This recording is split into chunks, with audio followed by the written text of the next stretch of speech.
While Elisha is aware of this mountaintop experience, which he thinks he can now do twice as well, he is not aware of a second one his mentor had that led to his getting the mantle.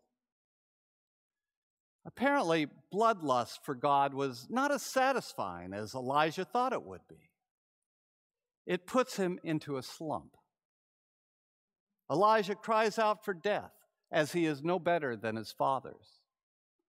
God tells him, go to a different mountain and wait for him.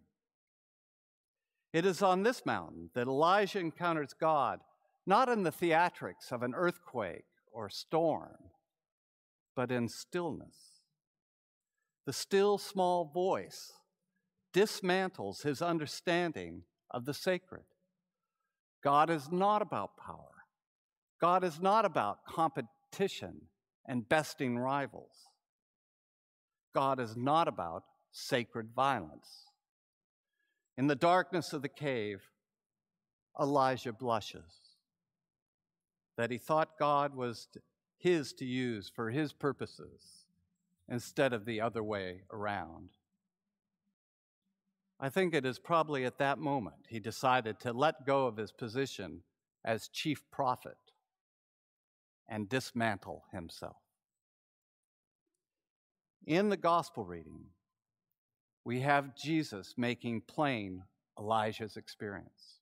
When the disciples want him to incinerate the Samaritans, notorious for worshiping on the wrong mountain, for being inhospitable to Jews who have long treated them as less than human, Jesus tells them, let it go.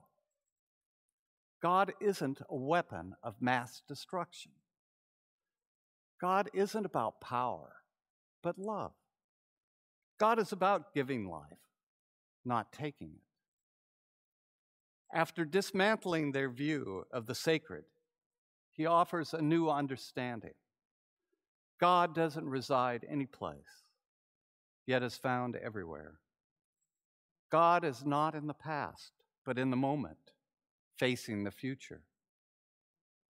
Follow a loving spirit. It leads to God's kingdom. My hope is that the Hui hears the still small voice of God and, like Elijah, blushes. I hope it leads to our dismantling our traditional notions of the sacred, that it might lead to holiness, truth, and justice. Letting go of our prejudices and certainties of the past is not easy. It can lead to a crisis in confidence, but it frees our heart to become one with the sacred now.